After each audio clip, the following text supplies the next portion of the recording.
On behalf of Hospice of the Piedmont and Hospice of Randolph, welcome to the E-Series, an educational webinar series aimed at engaging our community, exploring relevant topics, and educating about ways to connect with our organization. My name is Ryan Biagini, Director of Community Engagement and Education, and I am your host for today. Over the next several months, our E-Series continues with a sequence of conversations highlighting the care we provide the patients and families we serve. Joining me for today's session, Conversations in Care, Conquering Fears, is CEO Trent Cockerham and hospice social worker Caroline Oxford. Trent joined Hospice of the Piedmont in 2013 as the organization's third CEO since its founding in 1981. Prior to joining the organization, Trent worked for 16 years in long-term care with Triad Medical Services in Yadkinville, overseeing operations and management of a statewide network of almost 2,000 long-term care beds. Most recently, he led the organization in navigating a merger with Hospice of Randolph. Thanks for being with us today again, Trent. My pleasure. Joining Trent is Caroline Oxford. Caroline attended Appalachian State University and earned a Master of Social Work from the University of North Carolina at Chapel Hill and a Master of Divinity from Duke Divinity School. During her graduate studies, she focused on helping congregations to better engage issues of illness and death. She has worked as a licensed clinical social worker with Hospice of the Piedmont for the past 6 years. Thank you as well for being with us, Caroline. In just a moment, we will get the opportunity to sit in on a conversation between Trent and Caroline as they walk us through the role of the hospice social worker, addressing the challenges, family dynamics, and fears that many individuals face at end of life. During today's discussion, if you have any questions, please type them into the Q&A section, which you will find at the bottom of the screen. We will set aside time at the end of the session to address those. You may also choose to type in any additional comments in the chat section. Without any further ado, I will hand over this discussion to you, Trent. Thank you, Ryan. Caroline, it's great to be with you. I appreciate the opportunity to have a conversation with you today. And, I just want to set the stage a little bit for our conversation. This is the second installment of our E-Series for the fall called Conversations in Care. And this one in particular is about conquering fears. Part of what I hope we'll be able to achieve today for the folks who are watching us or listening to us at a later time or watching us even at a later time is that we'll begin normalizing the topic of death and dying. Dying is as much a part of living as life itself. There are the two things that are inevitable in life are growing old and dying. They're simply the two things that we are unable to avoid or control. And oftentimes, we delay conversations about death and dying. And today we're going to talk a little bit about emotional considerations, and particularly as it relates to your role as a social worker. And if we have some time, it'd be great if we could explore a bit of the spiritual considerations too, given the fact that you also hold a master's degree in divinity. But before we delve into some of those more complicated considerations, Caroline, I think it's important for folks who are watching us today to have a good understanding of what social workers actually do. Now, you have a master's degree in social work, and you're also a licensed clinical social worker. But when we oftentimes think about social workers, it may conjure a lot of different thoughts in people's minds. And might you talk about what some of those are, and then could you maybe explain a little bit about what you do in your role in our organization, Hospice of the Piedmont, and our affiliate Hospice of Randolph? Sure. Thanks for having me, Trent. So you're right, social workers, there's maybe a lot of different ideas about what social workers do. Certainly if all you know of a social worker is what you've seen maybe on TV shows, you think we only work for departments of social services, child protective services, foster care, that type of thing. But in reality, social workers do those things, but in reality, social workers work in a very wide range of fields.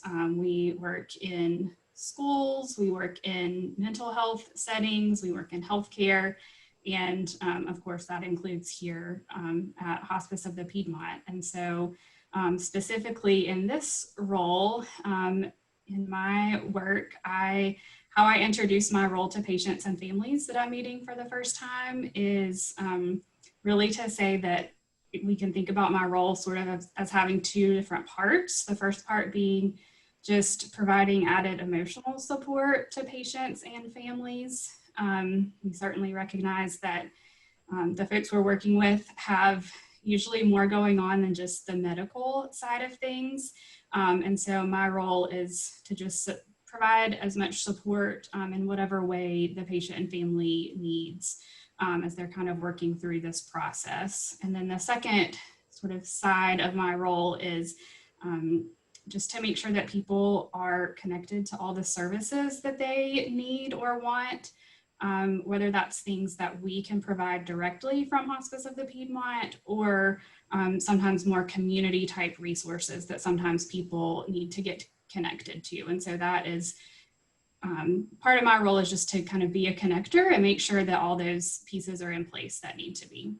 Sure, I appreciate that. So when you talk about community resources, what are the sort of the normal type community resources that you might help connect patients and families to in our community? So it's certainly different for every patient, but just some examples would be maybe helping people get connected to like a Meals on Wheels program or other sort of food or nutrition related needs. Maybe folks need help putting advanced directives in place, a living will, healthcare power of attorney, those types of needs. And I would work to sort of facilitate that process.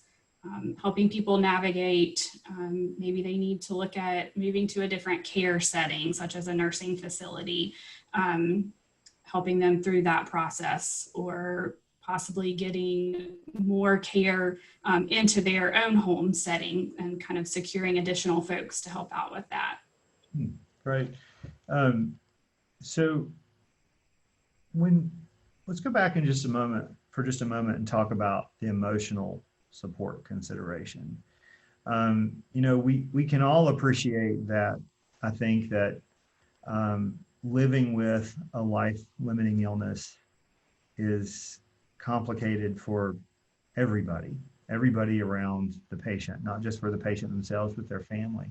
So talk a little bit about what that emotional support might actually look like, and let's walk through some of those considerations if we could. Sure. So first of all, I'll just say that everything I do looks very different depending on the specific patient and family. We meet people at all different points in their illness. People have different lengths of stay with us. So some patients and families I may work with for a very short time and others for months. And so everything we do is just very tailored to their specific situation. But I think the emotional support component of what I do really kind of just starts with opening the door to letting them know this is a safe space for them to share whatever they're feeling and thinking during this time, normalizing that, letting them know that whatever they're feeling during this time is probably quite normal. There's no right or wrong way to feel or to respond. And so just sort of creating that space, and it may seem a little counterintuitive, but I think even though we are strangers in a sense coming into their homes, I think often it's a little easier for people to open up about what they're experiencing to a stranger, or to at least, not a family member who's kind of very wrapped up in the situation and emotionally attached. And so it really just starts there, just sort of me coming in and letting them know that we are open to having these conversations, that, like you mentioned, conversations about illness and death and dying are not ones that we tend to have very well or very often just culturally. And so just letting folks know that we are folks that they can talk to about what they're going through. Sure. So interesting you mentioned, when we think about, and this is something that I explored with your team member, Joanne Scott, in our very first installment of Conversations in Care just a couple of weeks ago. We generally would not think of, as individuals, we know that our homes are incredibly sacred places. And, the thought of just inviting someone into our home, even in the absence of, of a significant illness, or when perhaps our family may be functioning very differently, perhaps even not at its best functionality on any given day. Inviting a stranger into the house is for some people that may be a very fearful thing, right? So it's interesting that you cite that oftentimes it's easier for people to sort of engage sometimes with a stranger about these really intimate details or personal details of their lives. Why do you think that is? I mean, why is that? I think it could be for a few reasons, and certainly that may not be the case for every patient or family, but I think a lot of times, like I said, they know that we are not going to be uncomfortable with talking about sort of the nitty-gritty of this process for them, and what their end of life process may look like.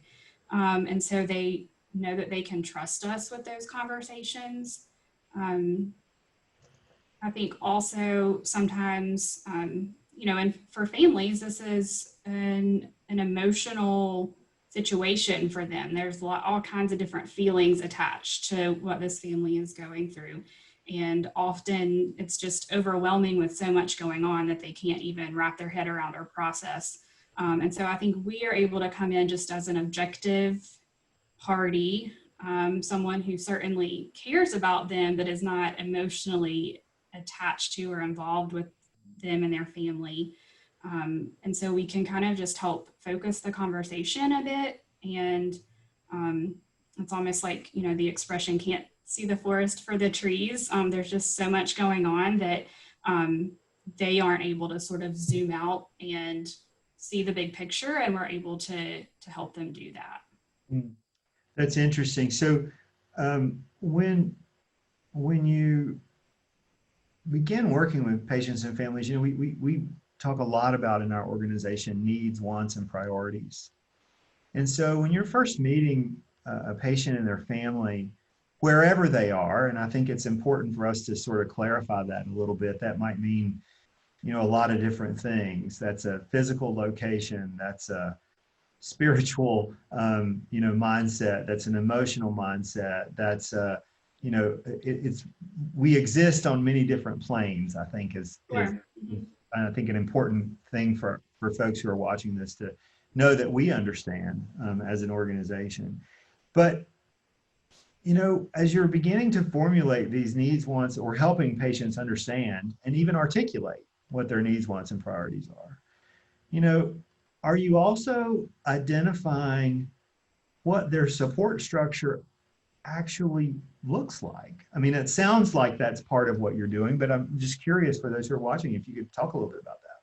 Sure, yeah, absolutely. So anytime I'm first meeting a patient and family, as I'm getting to know them, that is a big part of what I try to do, is identify what strengths and resources already exist within that patient and family, whether that's internal strengths and past experiences they can kind of draw on to help them through this time period, or if it's more tangible resources, different family members who could step in to help out with their care, tapping into maybe a faith community, those kinds of things. And so those are all things that we really try to seek out and find out about when we're first getting to know a patient and family. And I would say that is something that happens in a first conversation as I'm getting to know them, kind of an initial assessment, but then also is an ongoing assessment as well, because, you talked about, needs and wants and priorities. That may be one thing on, or one set of things the first time I meet a patient and family, but that those things often change over time, especially depending on how long the time period is that I'm working with them. Hmm. Do you oftentimes see that that is in fact the case, that a patient or family's needs, wants, and priorities at that initial meeting that you have with them tend to change, maybe even from day to day or week to week or month to month, or could be year to year? I mean, people stay in hospice services for a variety of different lengths of time, as you've alluded, but how do you see that sort of change over time? Yeah, so it really just depends, I think, and it may not necessarily change, but just for instance, I sort of talked about those two different sides to my role. And so maybe when I first meet a patient, I am helping them focus more on the resources side of things, helping them to get the care that they need put in place. That's a very immediate need. But then once that need is met and we feel like there's a sustainable plan in place for that, then perhaps it's time to sort of move on to focusing on the other side of things. So talking with them more about how they're feeling about this this time. And you mentioned talking about fears, and so maybe what are some of their fears, what's most on their mind right now, and those may be less tangible less tangible resources that we're talking about at that point. Yeah, so let's expound on that just a little bit. This is a conversation about conquering fear, right? And we've mentioned fear a couple times. And so how do you begin, in my mind, I think a lot about fears that we have as individuals. And a lot of times we're really seeking the empowerment, which is also something that we talk about a lot as an organization. We're seeking a sense of empowerment to be able to overcome those fears.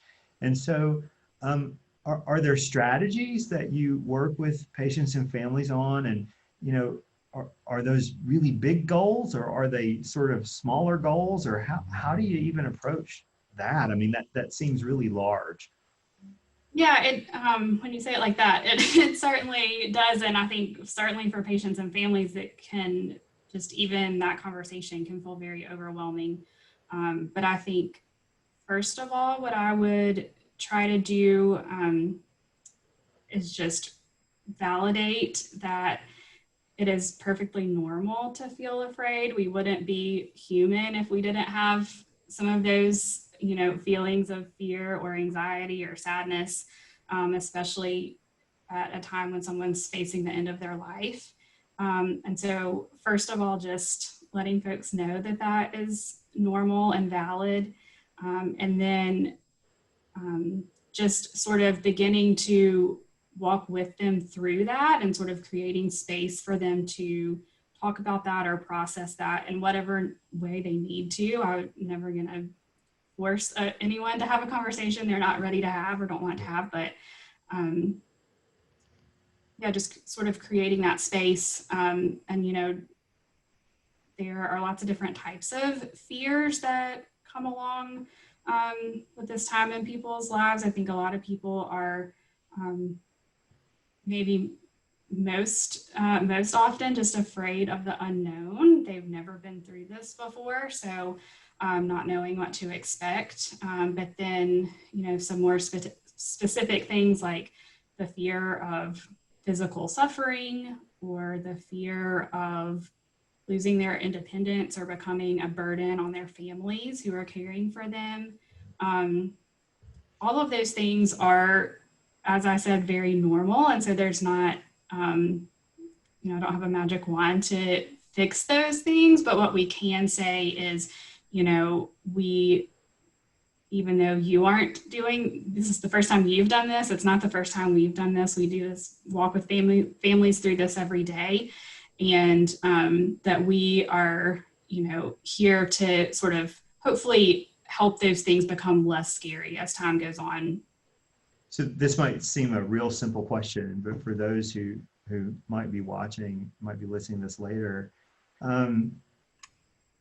in your experience, when you begin to have these conversations, and I think we've already alluded to a little bit about this, perhaps you could expound upon it a little bit more, is do you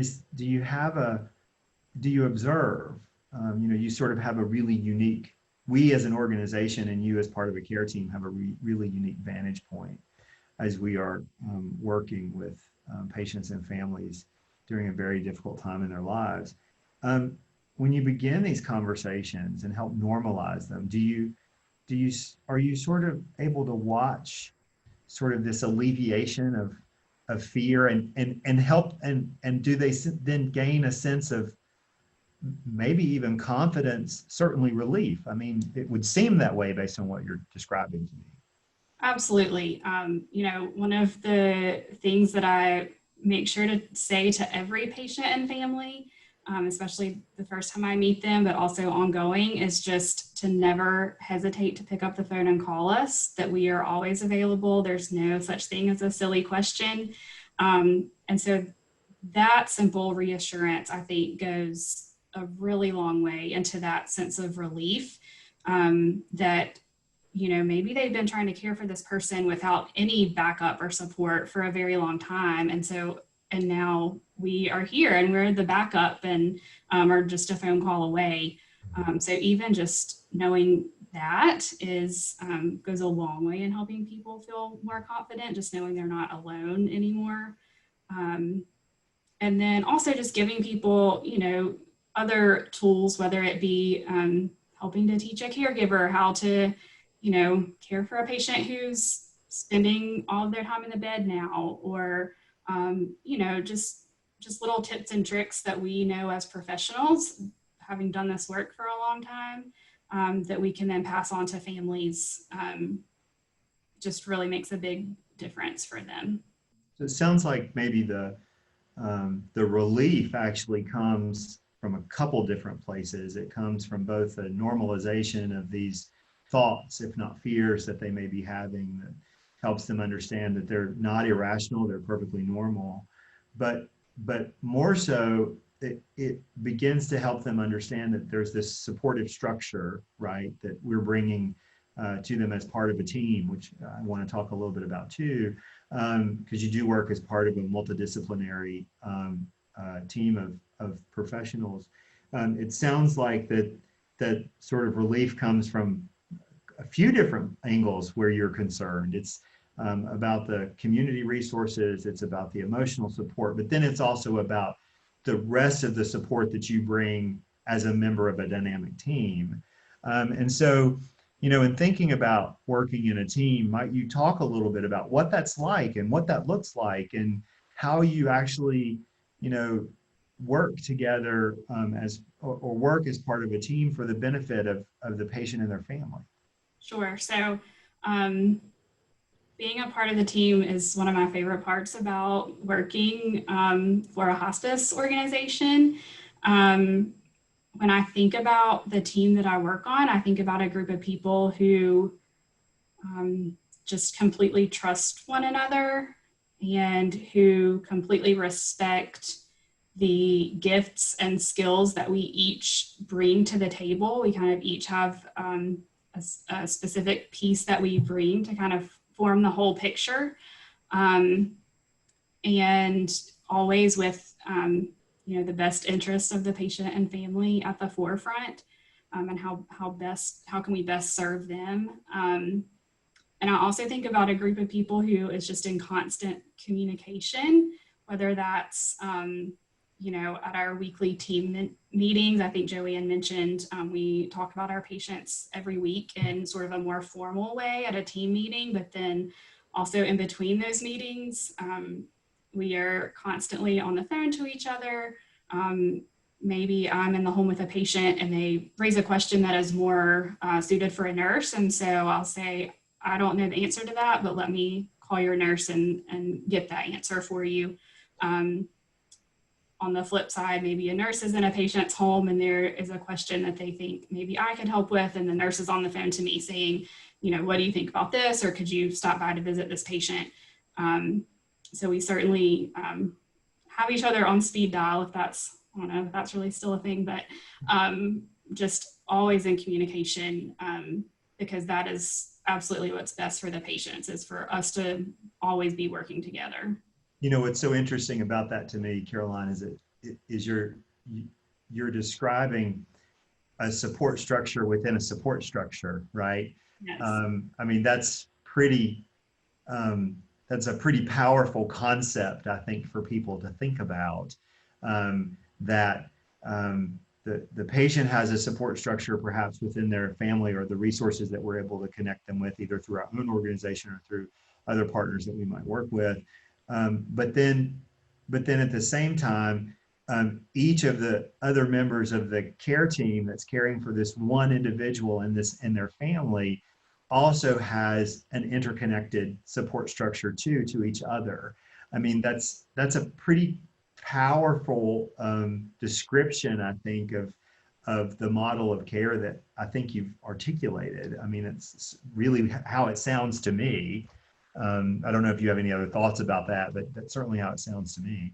Yeah, I agree. And I mean, I do think it's powerful. And I think the patients and families recognize that, you know, if I am in someone's home and am immediately on the phone with their nurse or their chaplain, people, I think, are very impressed by that, frankly, and just reassured by that. You know, in a lot of the rest of the healthcare system, you call and leave a message and takes hours to get a call back, and that when they kind of realize that's not how we operate, it's a really big relief and reassurance to them. That's wonderful. So, you know, going back just a couple steps, if we might, it just conjures a thought in my head.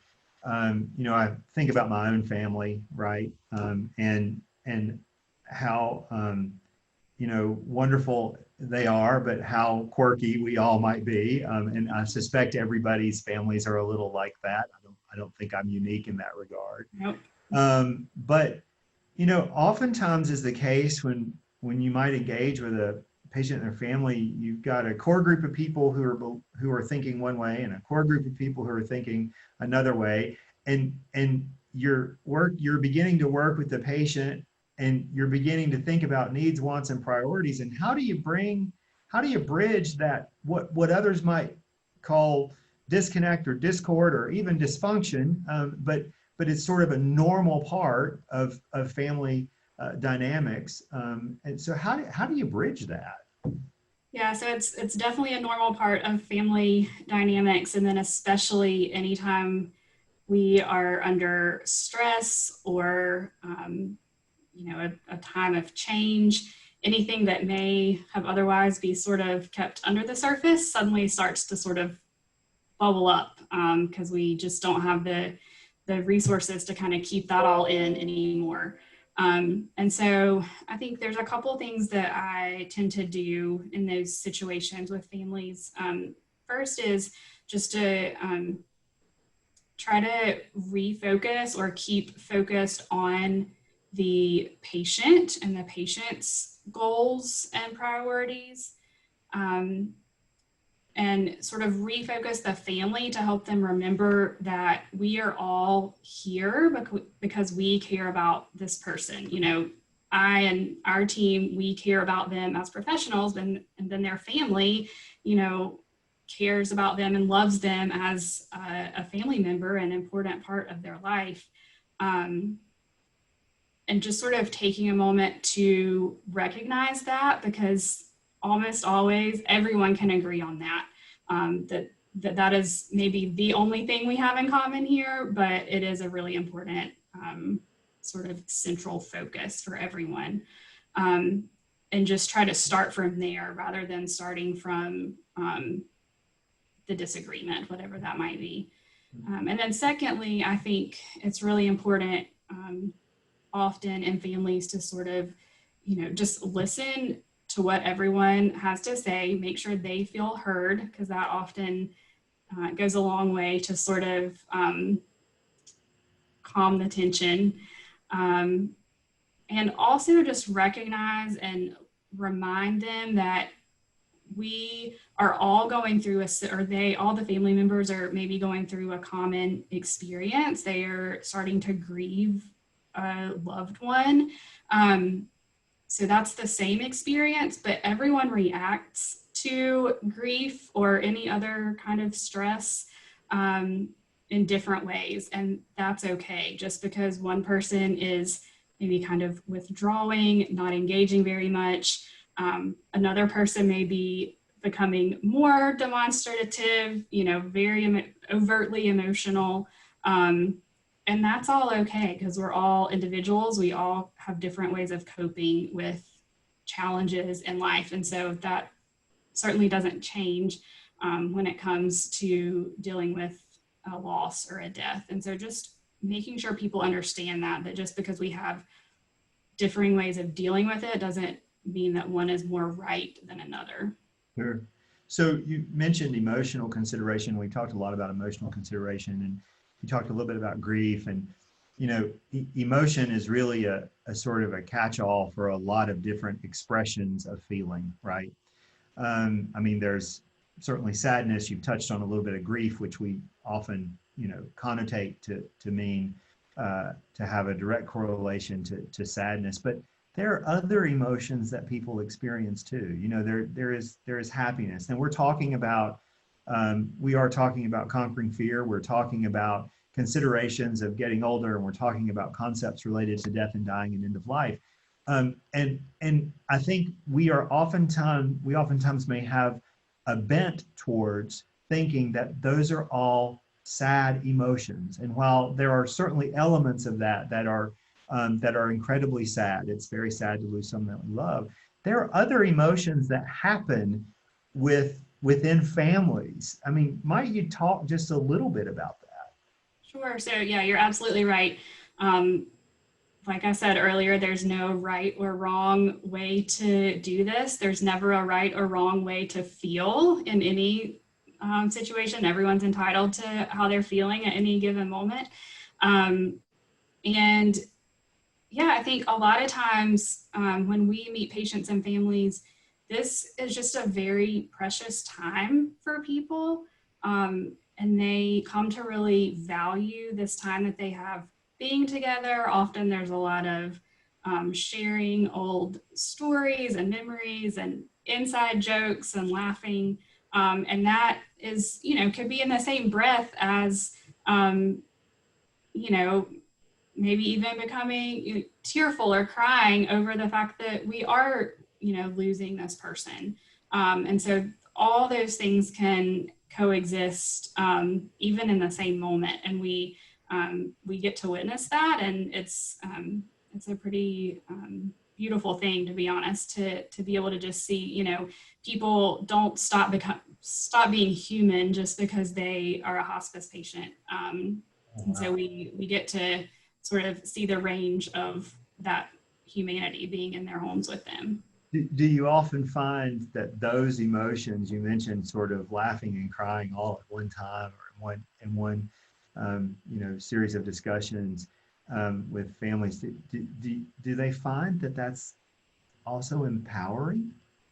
It seems odd that we might even equate those, but it sounds as though from what you're saying that they might find great comfort and empowerment in that. Yeah, I think so. And, it makes me think of when you spoke with Joanne recently about how we try to remind people that, or, treat people as people, not as patients or as a medical diagnosis. And so I think a lot of times for people dealing with healthcare professionals, they are used to sort of being just in that patient category.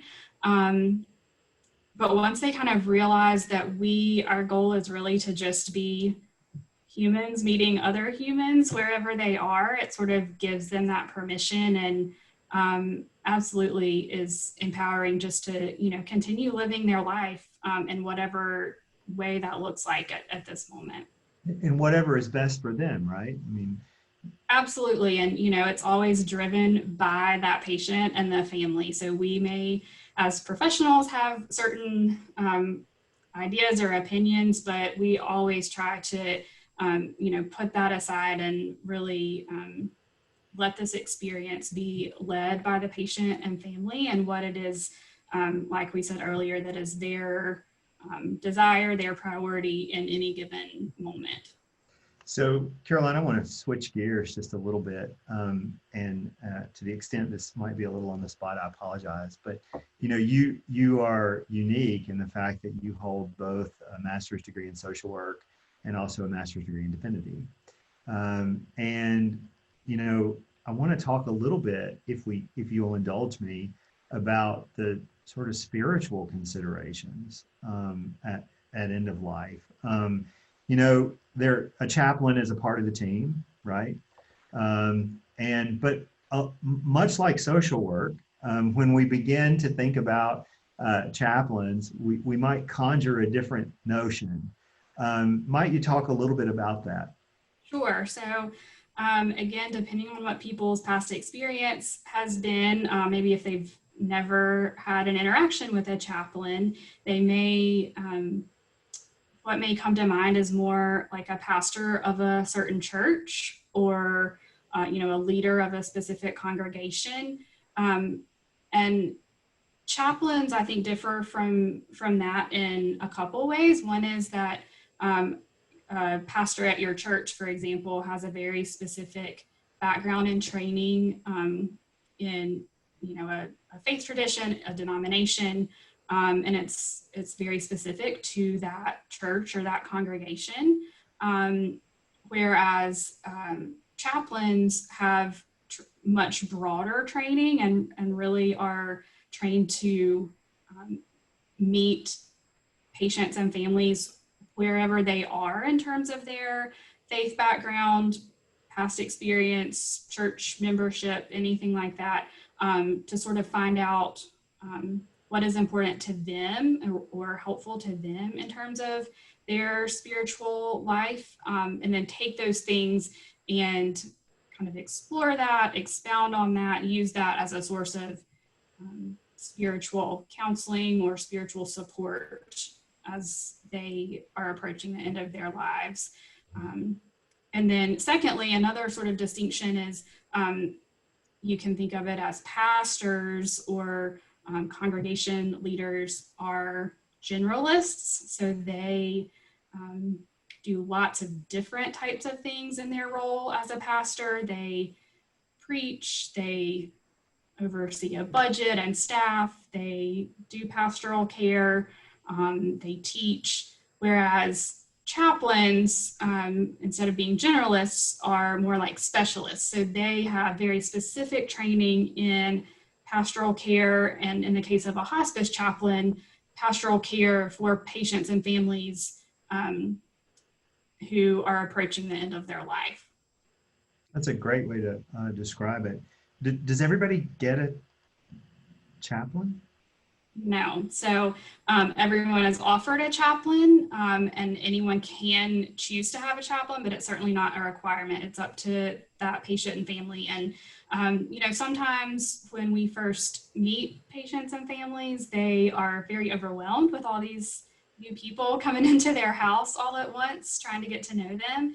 And so it's not uncommon for folks to maybe at first say, not right now, I'm not quite ready for a chaplain, or, to add other members to the team. But then once they sort of settle in, do a routine with us and getting to know us and our organization, then they say, okay, actually, I think a chaplain would be really helpful. Or maybe I will come to them and say, have you thought any more about having a chaplain to get involved? So what are the things in your experience that you've observed that actually lead people to choose a chaplain or to invite a chaplain into their care environment? Yeah, so I think, a few different reasons. I think for a lot of people, their faith or belief system is very important to them and has kind of created a foundation or a framework for their life and how they see their life and how they see the world. And so when we're at a point where we are kind of confronting our frailty or our mortality, a lot of those considerations become much more relevant and pertinent to this moment. And it's really helpful for folks to be able to have someone who's specially trained in talking through those issues, tapping into whatever that faith background is in a way that is going to help them through this time, whether that is scriptures that they that have been important to them, or certain types of music, certain types of prayers. Those are just can often for a lot of people be really powerful during this time and bring a lot of peace and comfort. So I think that's a big reason that people would choose to have a chaplain involved. Other things, you know, sometimes people are really struggling with things, you know, that they have been harmed by someone or even harmed by a faith tradition, and are looking for some kind of reconciliation or to give or receive forgiveness. And that has become important to them during this time. And so chaplains are really well suited to help them through those things as well. You know, it's interesting. We know from I think it was a 2016 or so study by Harvard Medical School that conversations with between spiritual advisors, pastors, folks in the pastoral care space, people who are congregational leaders in churches, absent of any conversations that they may have with their congregants. Congregants are oftentimes more likely, in the absence of a conversation, having had a conversation about end of life and their needs, wants, and priorities, they are oftentimes even more likely to receive care that is inconsistent with their needs, wants, and priorities, which I think is sort of goes to all the things that you're talking about related to the importance of the spiritual dimension of care. You know, as a non-denominational organization, we're not supported by any organized faith group or church. You know, we have a responsibility to the community at large, and our community spans 8 counties. We'll care for 2,000 patients in this year across our Hospice of the Piedmont service area and our affiliate Hospice of Randolph service area. And what's so interesting is that is a very broad community. It's incredibly diverse. You know, what we know is that disease and illness, and certainly more pointedly, death and dying, affects everyone from every socioeconomic group and every faith tradition and spiritual, spiritual belief. And so, you know, how is it that we navigate that as a chaplain? I mean, how does that work? Sure.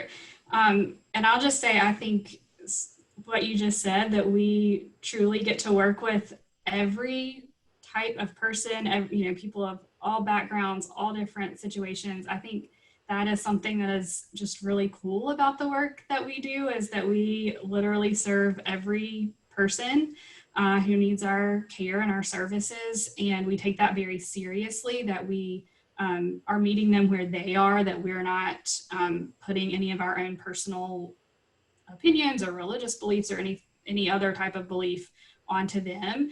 And that includes our chaplains. And so they are well trained and experienced in working with people of all different backgrounds, all different faiths, denominations, people of no faith. Actually, I've heard, you know, chaplains say that often some of their best conversations come with people or have been with patients who would say that they are agnostic or not really affiliated with a certain religious tradition. So in that same context, I mean, how do, you know, that's a pretty broad consideration. I know from knowing as the leader of this organization that we've cared for all of the normal faith traditions that we might think about. You know, I grew up in this area, so Methodist and Baptist and Episcopalian and Presbyterian, all of those folks. But we've also taken care of Buddhists, and we've also taken care of, as you mentioned, agnostics, and we've also taken care of Muslims, and we've taken care of people from every faith tradition because it exists in our community, and that's what we exist to do, is to meet people where they are spiritually, emotionally, and physically. And Might you talk a little bit about sort of how maybe we minister in the non-ecumenical sense, so in the non-religious context, to patients and families from differing beliefs, and how we help them, make sense of death and dying in a spiritual context? Sure. Yeah. So I think first of all, we all work to sort of enter a patient's home with some humility and recognizing that we probably do differ in our background in some way, whether that's religious or otherwise. And so really just, again, putting the focus back on them, sort of having a spirit of curiosity about what is their belief system, what is important to them, and sort of using that as a starting point. And then, I think there are also some things that are just universal. Many people, regardless of their religious background, would agree that the process of dying and saying goodbye to loved ones is much more than just a medical or physical process. It is a spiritual process. And, so just kind of walking through some of that, helping people know how to say goodbye, helping people work through, what do we believe, or what do you believe about what comes after death, the afterlife? These are all questions that maybe we have vaguely thought about or talked about, but when a person is actually, in that situation, that they have become a hospice patient, those questions often kind of become more urgent and more focused. And so the chaplains, again, are just very well suited and well trained to help them process whatever questions they have and talk through those issues in whatever way is most helpful and supportive to them. Sure. Thank you. I appreciate that. That's fascinating, Caroline. I mean, it is interesting to think that our community is so incredibly diverse, and yet without question, every year we are able to meet the needs of the many thousands of patients that we care for. And again, I think you so artfully articulated to meet them wherever they are. I have a couple final questions, and I know I've asked you to talk a lot, so I promise we'll wind this down in the next bit. Is there a case that really stands out to you over the years, and why? Yeah, so there's, we serve a lot of people every year, so there's so many patients and stories and moments that kind of stick with me. But I think the cases that tend to stand out the most are the ones where we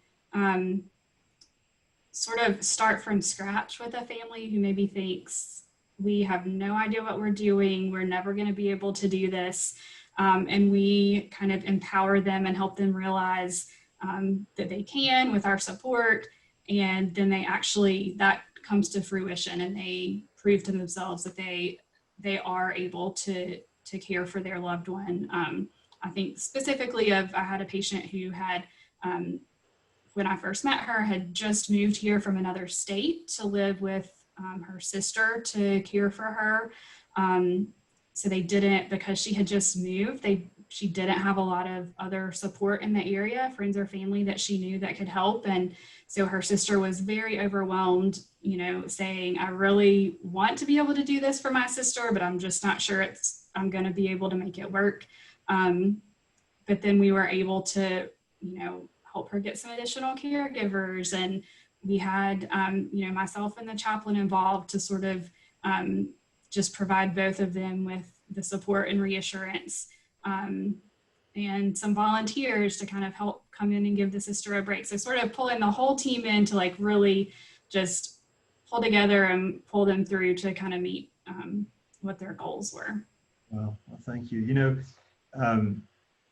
Again, I can't stress enough how you've just described this sort of support network, this intra-connected support network, both among all of the members of the hospice care team, but then more importantly, for the support that it actually provides to the to the patient and family, almost, like a incredibly warm embrace. I mean, that's a way, I think, to sort of artfully describe it.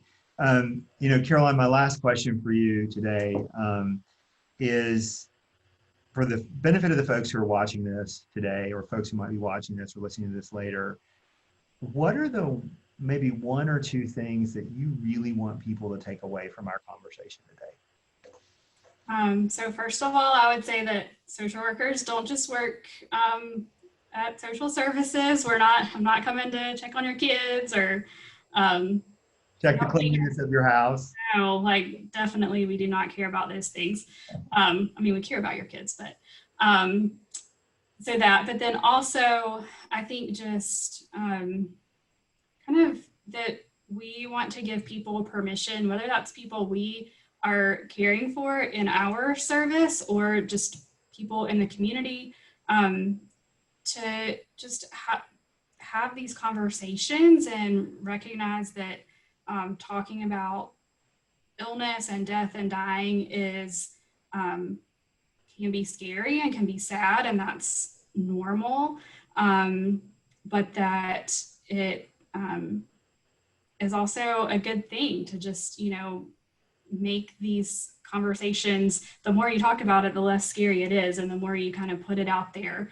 And we've been sort of talking about fear, and so I think definitely there's not a switch to flip to say, oh, we'll do these 3 things and you're not afraid anymore. But I think just sort of being with people, creating that space for people goes a long way, and sort of like we've been talking about, meeting people where they are and sort of helping navigate where they want to go. So I think whether it's us creating that space or someone who's watching, knows someone who is, experiencing an illness or approaching the end of their life, just to sort of not be afraid to walk into that space and have those conversations. Well, that's an incredibly powerful thought. To me, it sounds like you're really giving the folks who are tuning into us, who might themselves sort of be wondering about who we are and what we do as an organization, but you're giving them or helping them even to give others permission and empowering them to get over perhaps some initial fears, and that everything that we do, nothing that we do, in fact, is fearful, or that is generated from a place of fear. In fact, if anything, we help you. It sounds like from your conversation, help folks sort of assemble those sort of blocks, if you will, into something that actually creates a really sturdy foundation of support from a lot of different folks, but certainly as we've had our conversation today, from social workers and chaplains. Caroline, I really appreciate this opportunity today. I see we've been rejoined here by our host, Mr. Ryan Biagini. And so I'll sort of turn the floor back over to him. Any other final words, Caroline, that you have? Did I get it? Did I summarize it appropriately for you? Yeah? I think you did. Yeah. Thanks for having me. It's my pleasure. Ryan. Well, thank you both for allowing us to just sit in on this discussion. One of the things that just continues to stand out to me from these E-Series conversations is just how focused the Hospice of the Piedmont team is on the patient that they're serving and their needs, wants, and priorities. This kind of is highlighted over and over and over again, and it's such a beautiful thing. It was great to hear today about the determination and the faithfulness of our organization's social workers like you, Caroline, who offer just kind of immense social, emotional support, partnering with our organization's chaplains to provide spiritual support, surveying the community to provide resources and physical support, all while engaging with families during this incredibly challenging and stressful season of life. So I think earlier you said, one of you said, or both of you said, a structure within a structure of support. And I think that's just a really great picture of it. I just appreciate what you do, Caroline, and the rest of your social worker teammates. And I appreciate you giving us a glimpse into the work that you do for Hospice of the Piedmont day in and day out. I also appreciate each one of you listening in with us today, and I hope you've enjoyed this e-series. I hope you will join us as the e-series continues. Our next webinar, Conversations in Care Working Together, will be on Friday, November 20th.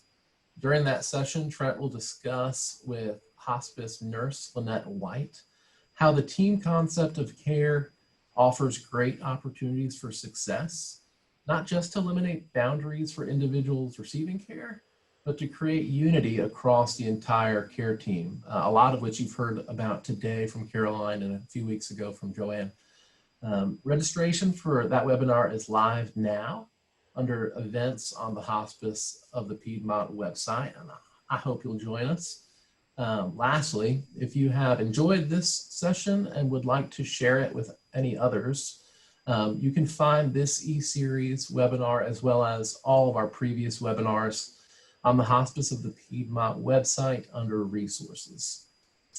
So with that being said, I do appreciate you all joining us today. And again, thank you to Trent and to Caroline for your expertise and over this lunch hour. I hope you all have a great day.